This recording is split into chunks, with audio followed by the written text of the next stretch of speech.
tell you a story. But it's a beautiful house in which the owners are not complaining. It is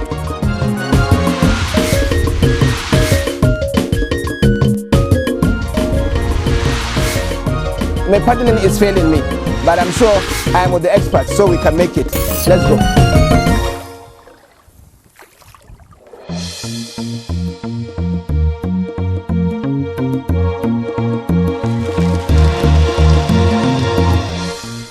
We were on a return journey from an assignment at Al-Ejonguru wetlands. It had been a long and tiring day, and we longed for the comfort of a home. Tired as we were, we still had a final burst of energy to capture the magnificent view that unfolded with the setting of the sun. Right before our eyes were livestock as they make their return from grazing.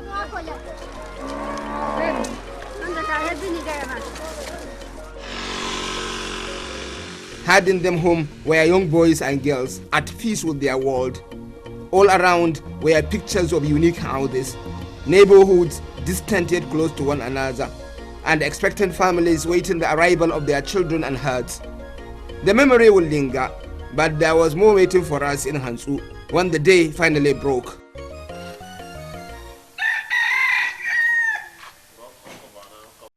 It is one of the most amazing lives in Nigeria and anywhere across the West African region. It is the life of the Fulani. The Fulanis are some of the least understood people in Nigeria, both in terms of their occupation, in terms of their settlement, and in terms of their way of life. But today, I am in a Fulani settlement, and it is a life like you have never seen. Very beautiful, very unique, very outstanding, and something you have never seen. Just follow me.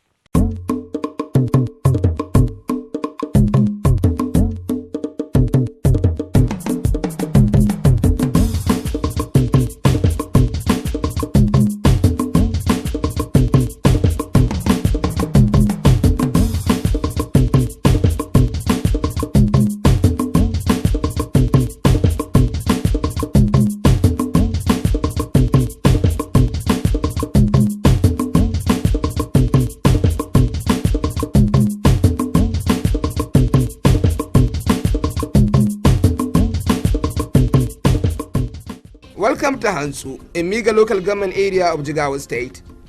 The countryside of this little village is host to over 100 Fulani households. They cover an extensive area of this countryside, so much that the village is identified more with the Fulani settlements than with the host community.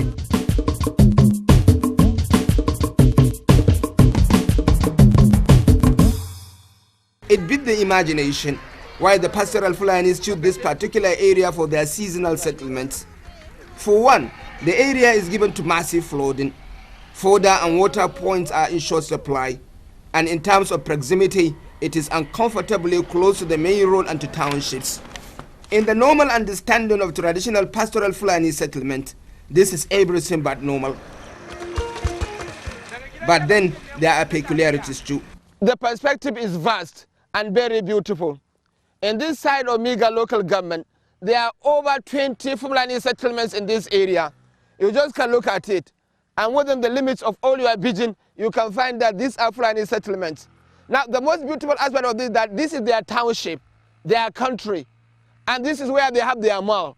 In fact, when you come to this place, you don't find a hospital, you don't find a school, you don't find a shopping complex, you find nothing. Yet these people are making a beautiful life out of their own life. What is their secret? We find good reception at the settlement. I developed a personal fascination with the courtesy of the people. When they greet, they go down. Therefrom, they ask extensive questions about the state of your family and possessions.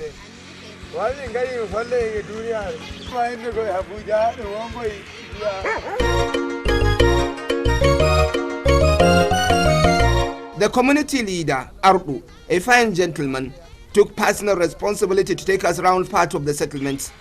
When he discovers our task is too time consuming and demanding, he wished us well and said his goodbye. By then, however, he has extensively talked to us about life in the settlements, shown us places, and committed us to the hands of a younger man. There was inner satisfaction in Ardo when he talked to us. He said it emanates from the peace the settlement continues to enjoy.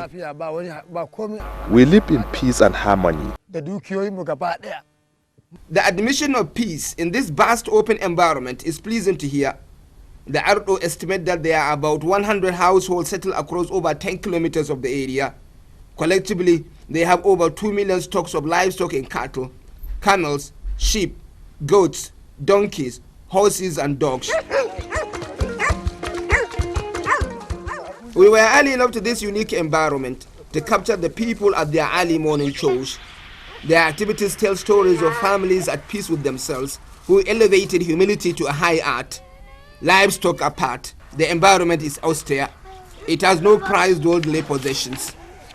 There are no much differences in the manner the compounds begin their day. The children cluster before a fireplace to warm themselves or start a fire for breakfast. Mama makes sure the compound is pleasant to look. Papa observes life as it unfolds in his household. In other compounds, early morning chores entail rigorous pounding and sieving of grains for food. The children are never far away from a fire pot.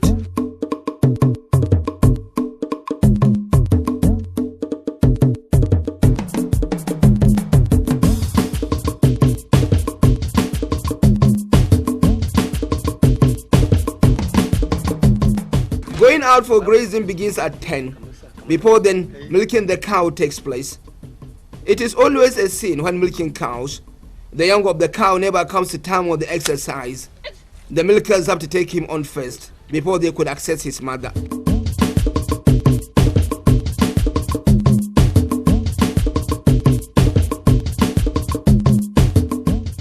There is this episode also in another compound. A mother goat is in labor. There are complications. The head of the baby was out, but without the front legs, which is a difficulty that can kill both mother and baby. The mother goat buzzed and turned in her pains. Somewhere within the compound, a surgeon emerged.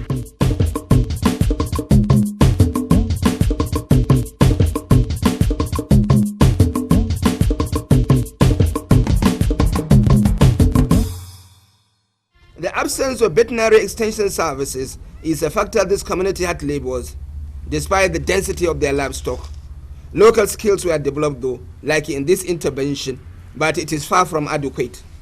Extension service is one of the areas that government should advise not just the Fulani pastoralists, all agriculturalists, all farmers.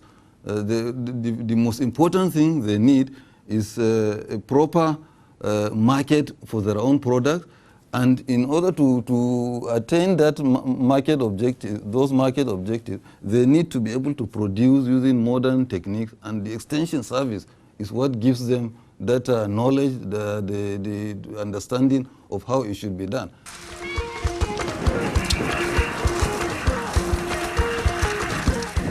The iconic side of this settlement is the nature and uniformity of their room structures. It is a lovely discussion I'm having with my host, who is the Joro of this area, a nice gentleman. But then, one interesting thing is, the apostles of skyscrapers and their complexity in the cities may be shocked at the build and quality of this house. They may think it is pedestrian. They may think it is that kind of houses you built some 20 centuries ago. But believe me, it is the housing that is housing one of the most nomadic and one of the most interesting people in this life, the Fulanis. This house has everything proof. It's waterproof, it's windproof. Whereas some houses may collapse due to rain, or they may even disappear. This house doesn't disappear because of a simple technology, the polythene technology. When you put a polythene in a house like this, no matter the weight of the rain and no matter the weight of the wind, it doesn't go down. It keeps them safe, it keeps them warm. And that is the beautiful perspective we have in it. But more than that, are the people that are occupying the places. May play Joro. Joro, salamu alaikum. The high mobility of pastoral Fulanis informed partly the development of these house structures. They are collapsibles, which can be recycled in their travels. We don't have fear with our houses. With heavy winds and rains, trees fall. This does not.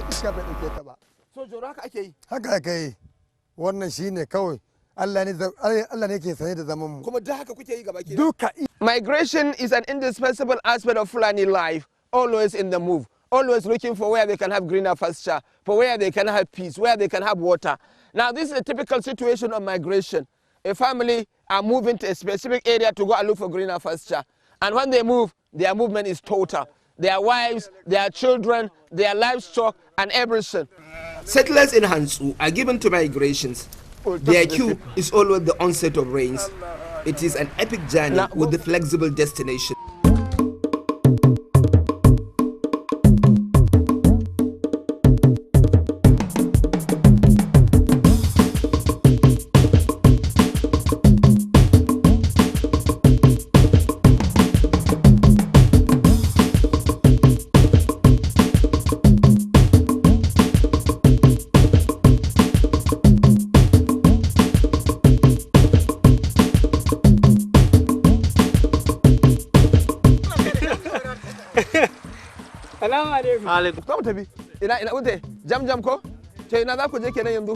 We are going west of Jahon to the forest of Urmawa.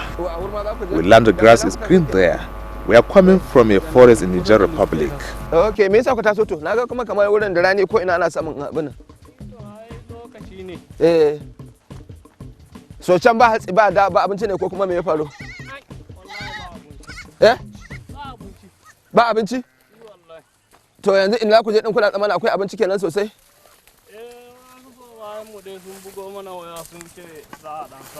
Thinking aloud, one cannot help but ask, can this life pattern for the Fulani continue forever? Will it survive the dynamics of modern world? We have to do that. We cannot continue allowing the Fulanis to graze from one grazing reserve to another, and it's an old way of doing things, and it cannot continue. Their own production system cannot match modern ways of life. So they need to send their children to school, they need to settle down, they need to integrate themselves into the proper economy, they need to develop cattle ranches, not using these local cattle that they will be moving from one place to another. They need to change their own lifestyle. But even if they don't do that, if there were to be proper incentives by government, other people will do it. But you will go around throughout the north, you will hardly find proper cattle ranches managed in the modern way that they should be. So, and that is because there is no incentive, no economic, no socio-economic incentive for the people who have the capital and the wherewithal, the knowledge to produce these livestock. It is true in the meantime that the children of school-going age in this community do not go to school. They do not even have one. They are the active workforce at grazing.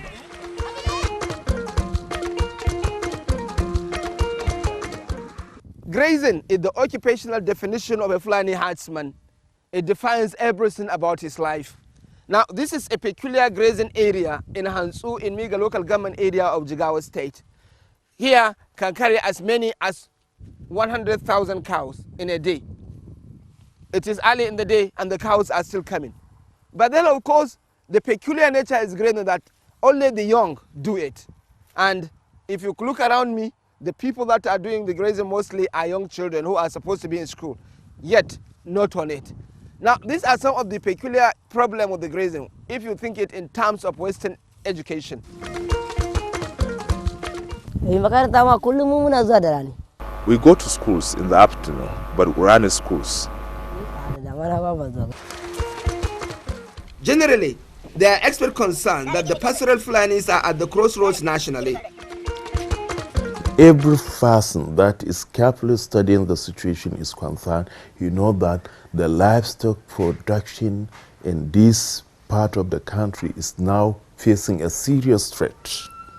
Until unless government intervene, there will be low production of livestock. The pastoralists of Hanstu in particular are vocal on how they are affected by loss of grazing area and insufficient feeds for their livestock. There are no designated grazing areas.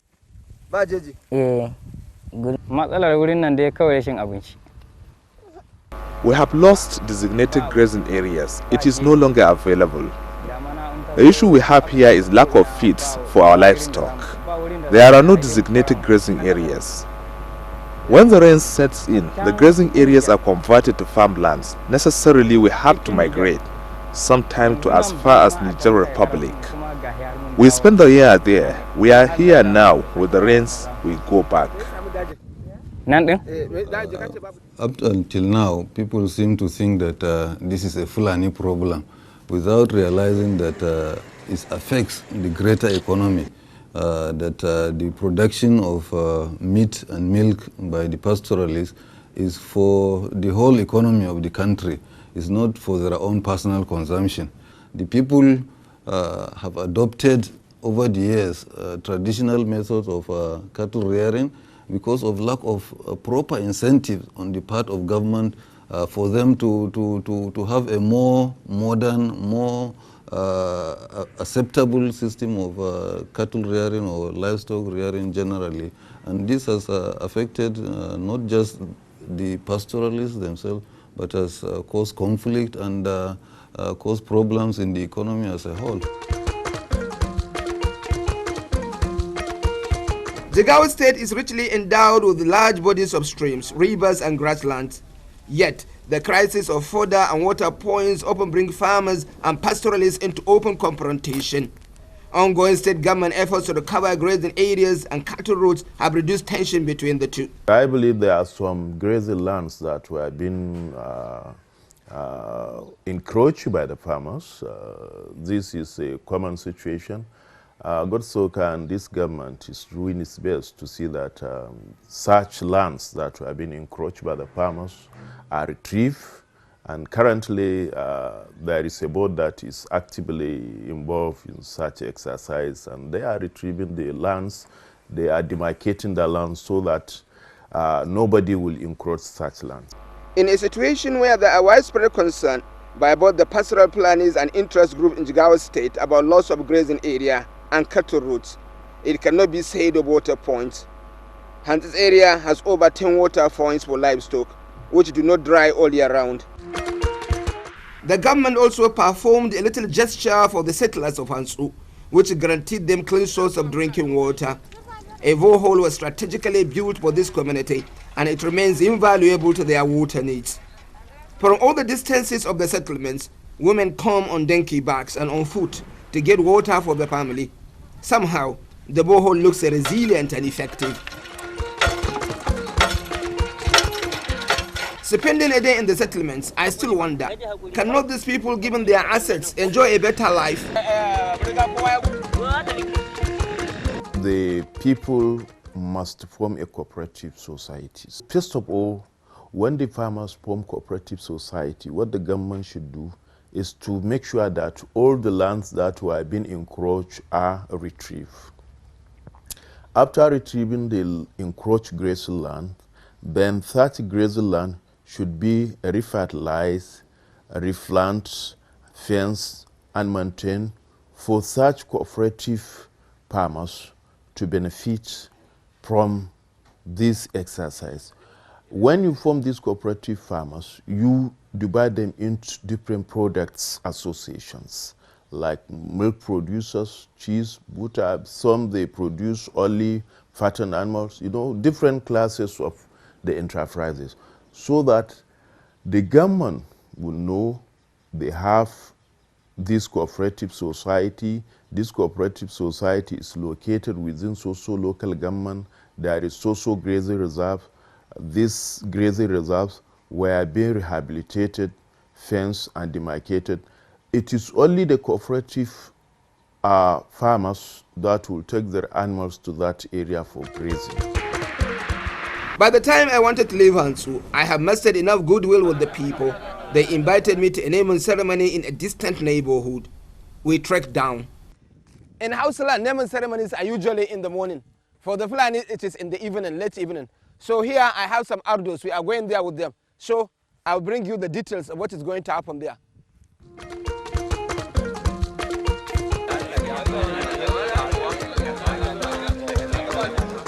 The naming ceremony is a pleasant experience for me.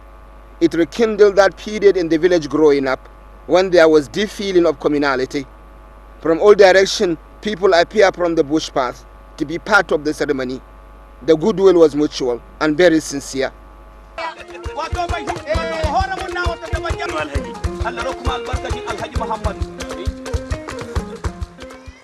There are defined roles at the ceremony.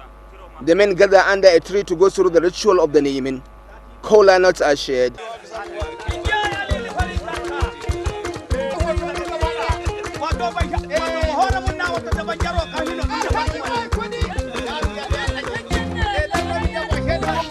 Praise singers spice the area.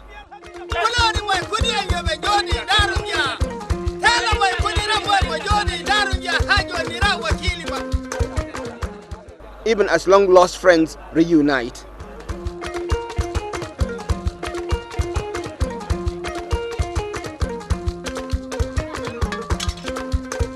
Within all this, at the home, relations come together to cook for the invited male guests outside. The fire burn under as assorted food items are cooked.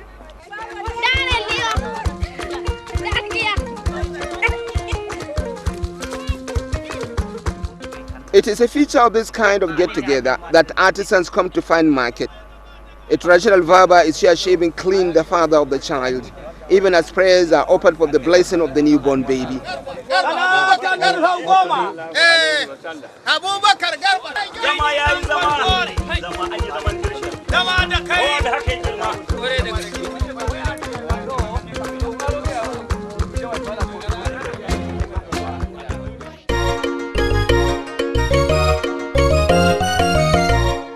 Everything done, invited guests are served food in rich abundance.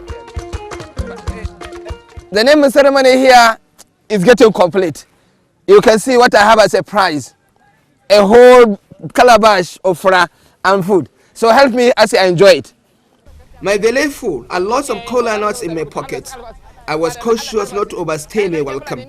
I rushed my cameraman to where we anchored our vehicle, wished our host well, and began a night journey back to Kano, thinking how to tell the story of Fulani settlers of Hanstu.